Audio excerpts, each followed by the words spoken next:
Pour vos portails et garde-corps, faites le choix de Finalu Clos 2000. Votre spécialiste depuis plus de 25 ans, zone artisanale de la tannerie à Ancerville.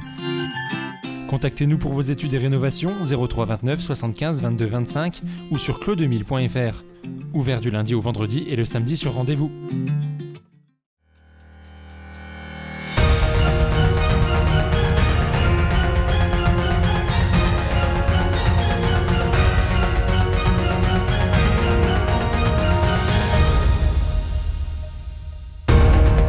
Bonsoir à tous, bienvenue dans votre journal du mercredi 29 juillet 2020. Tout de suite les titres de cette édition. Aujourd'hui, l'Agence régionale de santé du Grand Est a organisé une journée de dépistage du Covid-19 à Saint-Dizier. Nous reviendrons dessus dès le début de ce journal. Les marchés nocturnes du Der ont repris pour le plaisir des visiteurs, mais également des producteurs locaux. Puis nous irons du côté de Bar-le-Duc afin de faire le point sur les 2 premières semaines de soldes.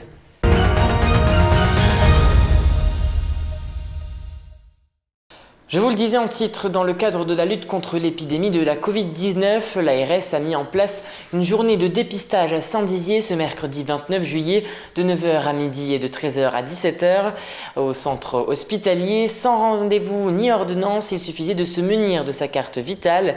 Hervé Gérin, le sous-préfet de Saint-Dizier, était présent sur les lieux. Il était accompagné de Frédéric Lutz, directeur du centre hospitalier, et de Damien Réal, délégué territorial de l'ARS Haute-Marne. Une occasion pour faire un point sur l'évolution du virus au sein du département de la Haute-Marne. Écoutez les propos du délégué territorial recueillis par Juliette Da Silva. L'épidémie à ce jour est plutôt régulée, est plutôt jugulée. Il n'y a pas de flambée de l'épidémie. Néanmoins, on a des signes de petites réactions sur le territoire. Il est important de bien signaler qu'aujourd'hui, il faut maintenir les gestes barrières. C'est très important.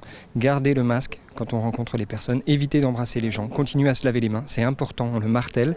C'est vraiment ça qui va nous prémunir d'un reflux de l'épidémie. C'est le premier point. Je souhaite aussi signaler qu'aujourd'hui, il n'est plus nécessaire d'avoir une prescription médicale pour faire un test de dépistage, même sans symptômes. Donc on peut aller dans les laboratoires de ville, dans les laboratoires hospitaliers, dans tous les points du territoire, tous les points de la Haute-Marne. Moi, j'invite les personnes à consulter le site santé.fr pour connaître le lieu de dépistage le plus proche de chez soi. C'est une application qui permet de géolocaliser et d'avoir le site le plus proche de chez soi, les horaires d'ouverture, les personnes à contacter. C'est un outil intéressant qui permet de développer les tests.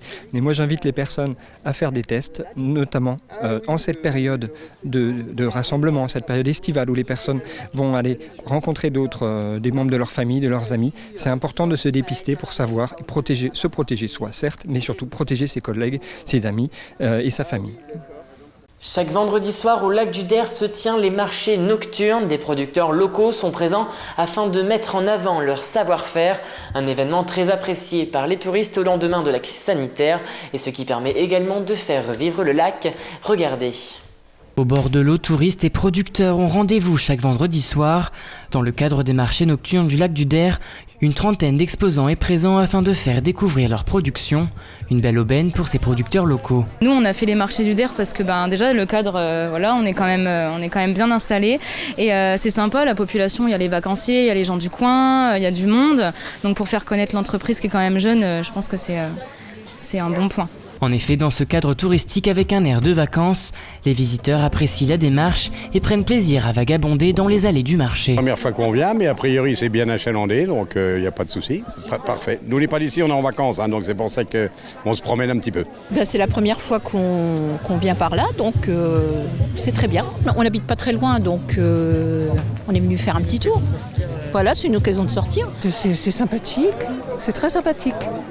Et puis c'est bien pour ceux qui ont des bateaux aussi. L'affluence montre bien que les touristes ont besoin de prendre un bol d'air frais après ces mois de confinement, ce qui permet de redonner vie au lac du Der qui était au point mort il y a quelques mois encore. Là, on arrive dans la pleine saison touristique, donc on voit bien aujourd'hui que dès l'instant où il se passe quelque chose sur le territoire, où il y a une manifestation, les gens ont tout de suite envie de sortir, d'en profiter, de revivre comme avant cette période difficile.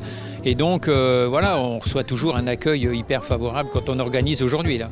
Quelques règles de sécurité sanitaire sont tout de même imposées. La crise de la Covid-19 aura quand même eu un impact puisque le début de la saison a été repoussé et aucune autre animation ne verra le jour. Vous savez que cette année, malheureusement, je ne ferai rien comme animation, pas de feu d'artifice, pas de concert, pas de partenariat avec le casino, donc inévitablement peu de choses. Et la seule chose qu'on a pu obtenir, c'est l'autorisation pour faire des marchés. Donc de 4, on est passé à 7 cette année. Je pense qu'on fera peut-être encore plus l'année prochaine, on verra, mais en tout état de cause, je pense que déjà si on peut faire un marché du mois de juillet et du mois d'août, on peut être satisfait et donner satisfaction à tous les exposants qui, eux, alors sont demandeurs, vraiment demandeurs. A noter dans vos agendas que les prochains marchés se dérouleront tous les vendredis à partir de 18h jusqu'au 21 août. Et aujourd'hui débute la 3e semaine des soldes. Alors que ces dernières auraient dû débuter au mois de juin, la crise de la Covid-19 en a décidé autrement. Elles ont donc démarré le 15 juillet dernier. Mais les clients sont-ils au rendez-vous? Une réponse dans ce reportage de Juliette Da Silva. Les soldes ont commencé 3 semaines plus tard que d'habitude et ne dureront que 4 semaines cet été. Une mesure qui a été prise en raison de la Covid-19 et qui bouscule la routine habituelle des commerçants. On a quand même un petit peu de trafic. Clairement, on en a beaucoup moins que N-1. Voilà, les clientes qui viennent en boutique, en général, achètent davantage. En tout cas, elles viennent moins souvent, mais elles consomment. Si on compare par rapport à la première semaine de solde de l'année dernière, on perd beaucoup de chiffres. Par contre, si on compare vraiment à N-1, là, juillet, là, on gagne un peu en trafic et on gagne un peu en chiffres. Si les soldes fonctionnent assez bien, c'est notamment grâce à la plateforme BeGift qui connaît un franc succès dans la ville meusienne. Ça marche super bien depuis qu'ils ont mis l'offre en place de remboursement par la ville. C'est quelque chose qu'on a régulièrement en encaissement. Donc c'est vraiment c'est top. Enfin, clairement, c'est top pour la ville, c'est top pour le commerce parisien. Ça permet aux clients d'acheter local, d'éviter d'aller sur les grands centres-villes. Et à mon avis, je pense que c'est quelque chose qu'il faut remettre en place régulièrement, quoi. Les commerçants sont alors contraints d'assurer cette période de promotion tout en respectant les mesures sanitaires. On a une capacité d'accueil de 18 personnes. Nous, dans l'équipe également, on doit se désinfecter les mains régulièrement. On doit désinfecter nos zones, que ce soit la caisse, que ce soit le TPE carte bleue, que ce soit les cabines. Donc il y a beaucoup de manutention, désinfection. Entre panneaux et fléchage au sol, la plupart des clients s'est bien acclimaté à ces règles. Majeure partie des clients comprennent notre fonctionnement. Il faut bien se désinfecter les mains à l'entrée, le port du masque. Depuis qu'il y a eu le décret national, le port du masque, il n'y a plus besoin de dire les clients rentrent avec leur masque. C'est une histoire d'habitude. En fait, les gens n'ont pas encore l'habitude, en rentrant dans les boutiques, de se désinfecter les mains, donc on les oriente.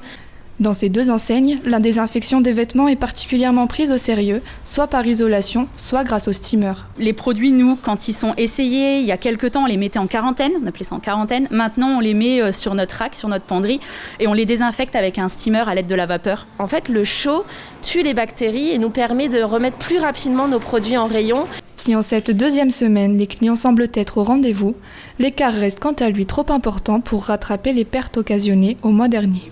Et c'est la fin de cette édition, merci de l'avoir suivi. Dans un instant, la météo. Et n'oubliez pas, l'information continue sur puissancetelevision.fr. Très belle soirée à vous. Toute l'actualité qui vous concerne, à voir ou à revoir, dès maintenant sur puissancetelevision.fr et sur notre application mobile.